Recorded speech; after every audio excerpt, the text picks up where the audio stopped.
Closed session has adjourned, and we're now opening this special meeting of the Galt Joint Union Elementary School District Board of Education.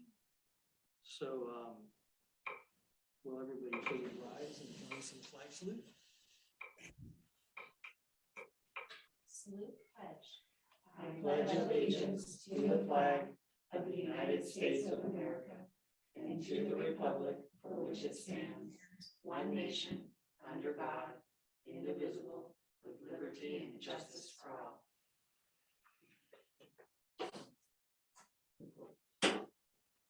And there was no action taken in closed session, so we will now move on to item D, which is board meeting protocol. Superintendent?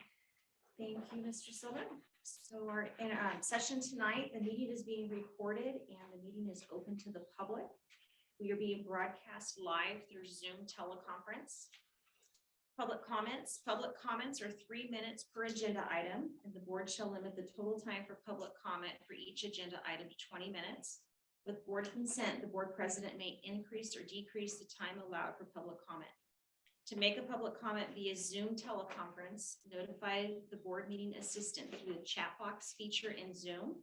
Please include agenda item topic or by using the raised hand feature in Zoom during the agenda item to be addressed. You will be identified by your display name in Zoom when called upon to speak. To make public comment in person, please complete a public comment form indicating the item you would like to address and give that card to our board meeting assistant, Ms. Bach. Email public comments are emailed to superintendent 24 hours before the board meeting and will be posted to the Galt website with the agenda. We have not received any email public comment, and email public comments limited to 450 words. Vote and connectivity. Each motion will be followed by a roll call vote for action items. And should a board member lose connectivity, would be delayed for 5 minutes. We do not have a board member that is with us tonight remotely. Okay, so thank you very much. Then we will move on to new business. Item E, or section E, and that is item 212.280. And that is a pre-draft map, public hearing number 2 presentation to transition governing board elections from at-large to by trustee area elections. And so this public hearing is now open. Well, thank you. Tonight we have with us, we have Chris Kiner, our attorney, and then we also have Ken Reynolds, a demographer with Schoolworks. And we have a timeline to present to you with this redistricting process, and also a PowerPoint presentation by our demographer to talk a little bit more about the process, especially the process with developing maps. Second public hearing for this. This is still a pre-draft map hearing to get comment from the community. So we will, I think at this time, turn it over to Chris Kiner. I think Chris wanted to just do a brief introduction, and thank you, Ken. We see you as well tonight. Thank you, Ken, for being here. Okay.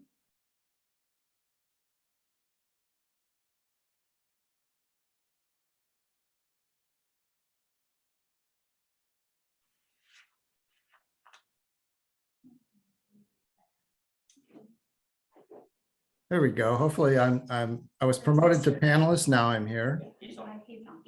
Okay. Hello, Chris. Can you hear us? I can. Thank you very much. I hope you can hear me. This is our second public hearing. And primarily I'm here to answer any questions you might have. Mr. Ken Reynolds with Schoolworks is our primary presenter. And Hear you, Chris. the main point is that we are moving right along, and we are in good progress. Good progress. And we have a new updated timeline for you. There we go. On my computer. What's that? My computer. It's on yours.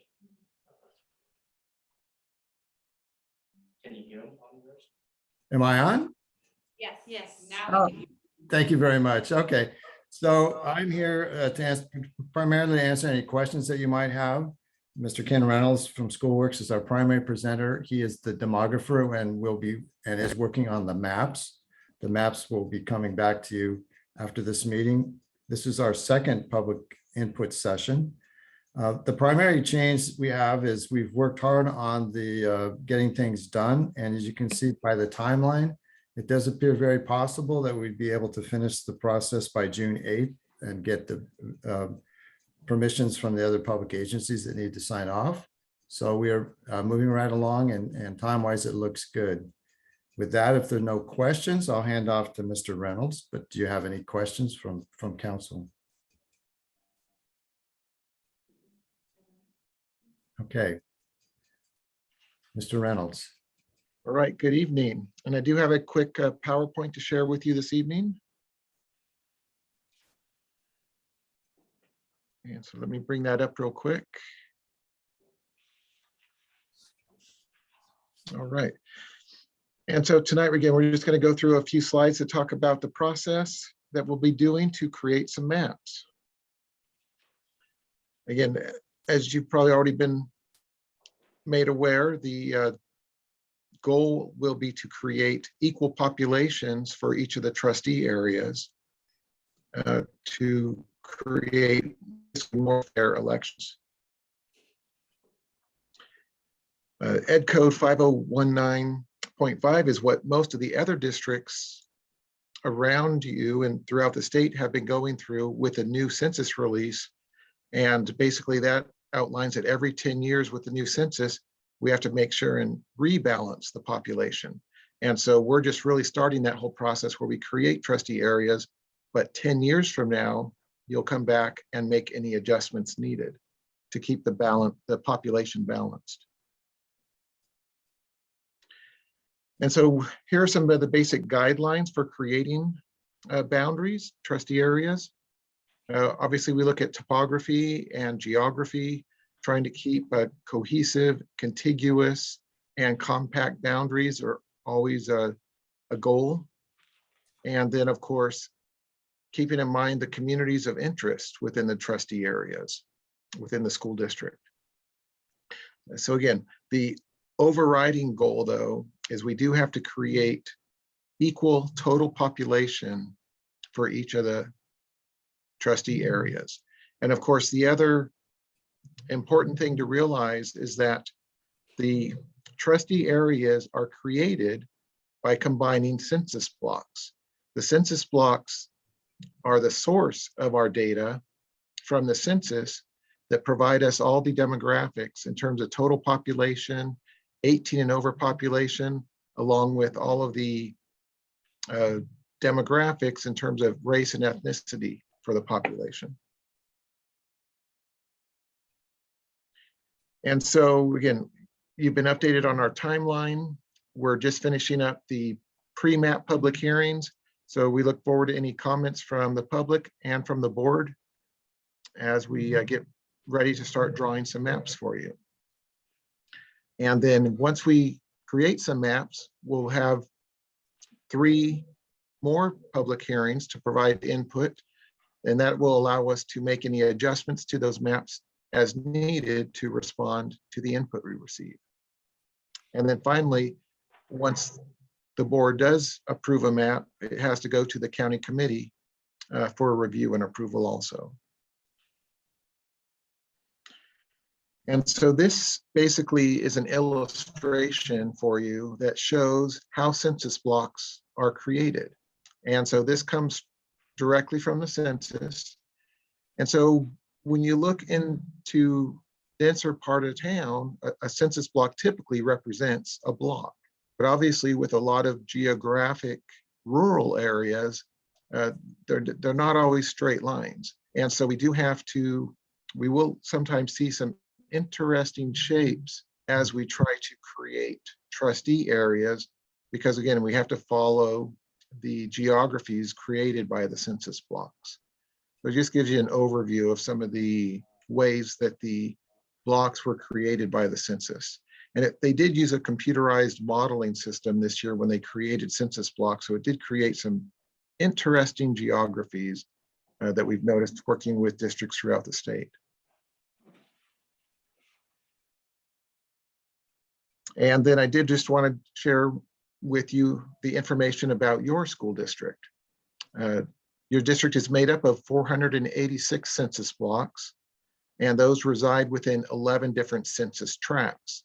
A census tract is a larger group of census blocks, and it has a higher level of accuracy of data when we look at it at a census tract level versus when it's broken down to a census block level.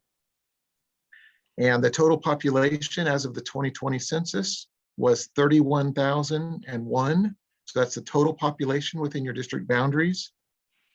And so when we try to create 5 trustee areas, our goal will be to have 6,200 total population for each of those 5 areas. And then again, based on all of the data from the census, it did show the racial and ethnic data, and that was broken down into 43.5% of the total population was Hispanic, 3.7% Asian, 1.8% was Black or African American, and then 5.9% was some other categories or multiple races. And then that left us with 45.1% that were identified as white. And then, of course, there are 5 elementary schools within the school district. And so I did take, that is one of the considerations we can look at in terms of boundaries. Are we trying to follow census tract lines? Are we trying to follow elementary school boundaries? But again, trying to achieve that 6,200 sometimes creates some interesting challenges. So again, that's just some basic information as we get ready to start this process. Is the middle school not included in this? No, it is. He was just saying that there are 5 different elementary schools. There's only one junior high, and Oh, okay. yeah, he was just pointing out that it may not be Oh, necessarily by gotcha. elementary, think- because you have to do 6,200 people, Okay. so it might not follow. Because in my mind, Yeah. I'm like, we really have 8, Yeah, because we have fair site. Yeah. To me, those are elementary, so, okay. yeah. Thanks Yeah, for that. 'cause Fair Site's now coded as an elementary Yeah. site, although you're only gonna have preschool and TK there, but. Why does Because I like the did have schools that somebody we- ask, and they had said like, well, why don't you just do it by elementary school if you have to have 5 districts? It's like, well, it doesn't Necessarily. work out that way. Gotcha. Okay, thank you. But when you worked with a demographer in the past, when you drew up district boundaries for elementary schools, wasn't that kind of the same logic that was used, was kind of following the population densities? I mean, because you're kind of like trying to balance out like the districts so that there's a fair, equal amount Yes. aligned with each community school, right? And you try to keep neighborhood schools, you try to keep, Right, but then you're trying to balance out enrollment too. right. You don't want one school site to be at 900 kids and another school site to be at 400. So that plays into, when we did the boundaries, we knew exactly, okay, if we drew the line here, then it would make this many, population of 600 at this school site. If you do it over here, then you're looking at maybe 700, that type of So there was a logic behind it. thing. So it just occurs to, it just seems to me that it would be not exactly the same, but it would be, yeah, you would think that it would be similar just in the layout. Voting blocks that were different than where, because older neighborhoods age out, they don't have any more That's school true. age children, where Yeah. the new developments tend to have the school age children. Yeah. That's true, and enrollment, yeah, so school, elementary school enrollment and voters are two Different. different Yeah. two different Different things. population groups. So that's true, that's a really good point. What makes up a census block? A census block is typically it was about a city block. But the census has actual goals for what their population is within a census block. But again, it does vary quite a bit, and especially in rural areas, you can have a large geographic area with a very small population. But again, there is a more rigid guideline for when they create the census tracts, but the blocks are typically just trying to divide those tracts into some smaller usable regions for creating the different boundaries that are needed for not just school trustees, but all the different political divisions used by the state and the country.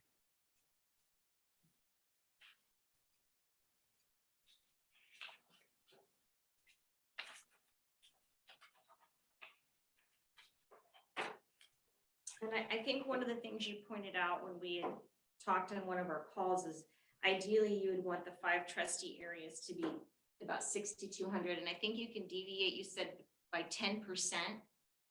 Yeah, a 10% peak deviation between the smallest population and the largest population.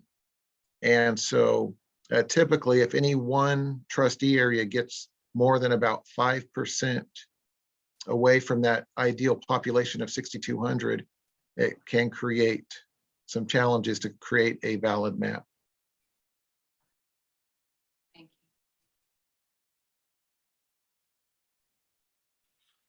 you. I'm just curious, I have a question, going back to one of the earlier pages.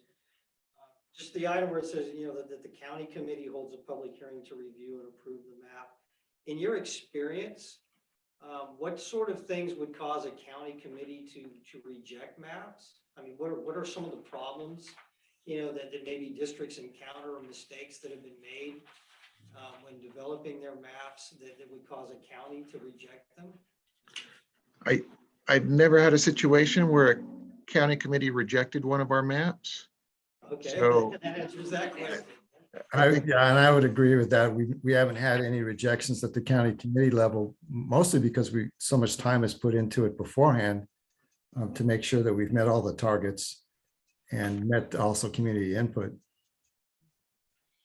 And we have been communicating with the county on this, and they are aware of our timeline, and they have sent us some samples. It's almost like a little presentation that we have to present, or just really getting our documents in line, timelines, board agendas, the type of community, how we have received feedback from the community, not only through board meetings or public hearings, but through DAC and DLAC and things like that as well. So we're already working on that. They sent us some samples of what some other districts have submitted to the committee, so we know what they're looking for.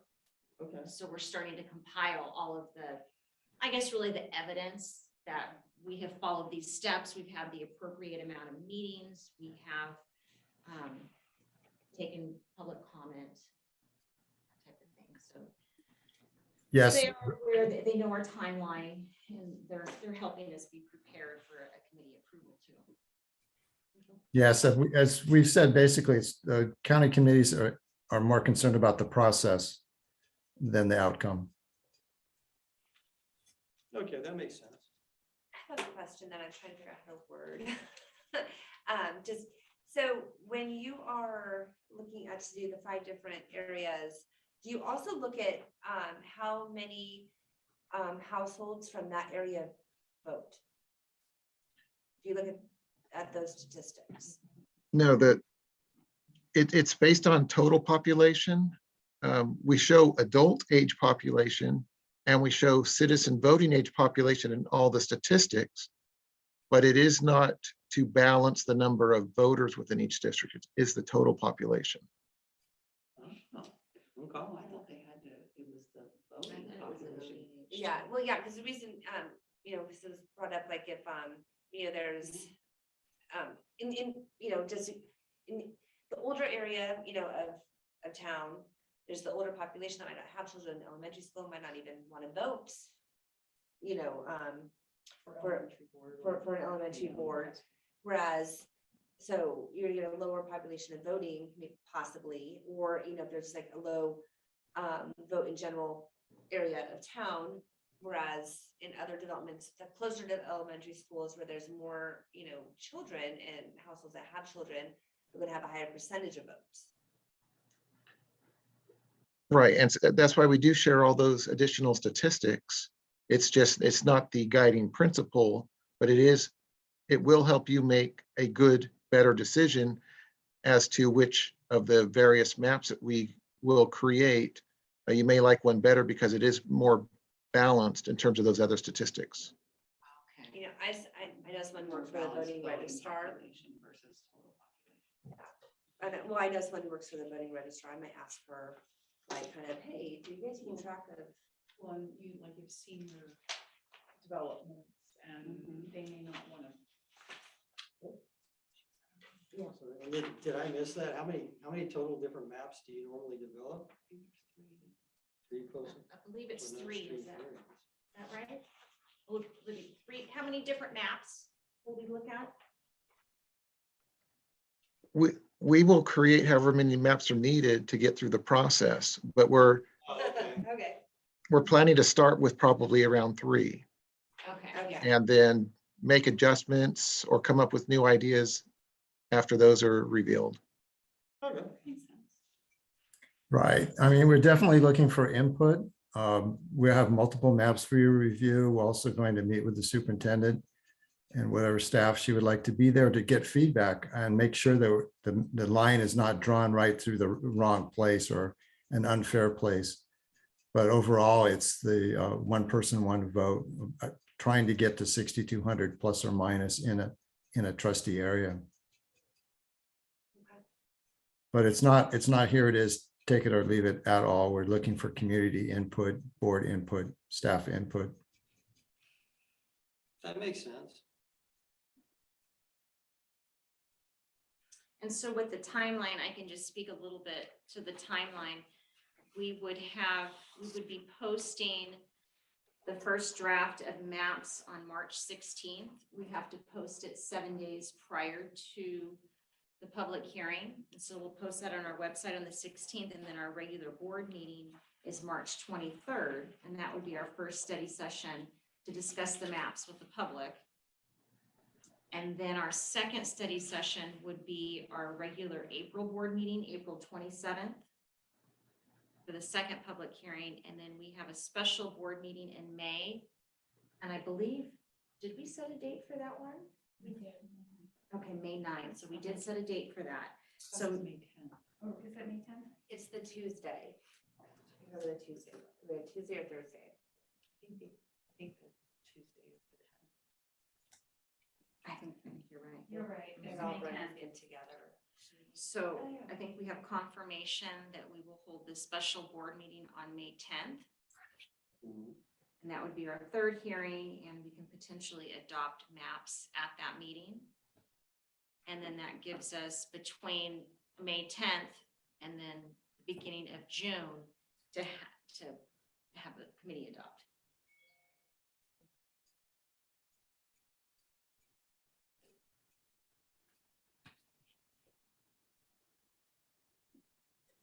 Okay. Any other questions? Did we have any requests for public comment on this? We do have one request for public comment Okay, from Veronica Kaufman. okay. So we're ready for public comment. This is a question mainly for Mr. Reynolds. I know you mentioned that some of the information going to be used will be race and ethnicity, the over 18 population. Can you please review any and all other demographics that will be used? And will those then be posted with the maps for public review? And in addition to that, will the current board members, not necessarily their actual address, but will their locations be shown as far as where they would fall in which trustee area?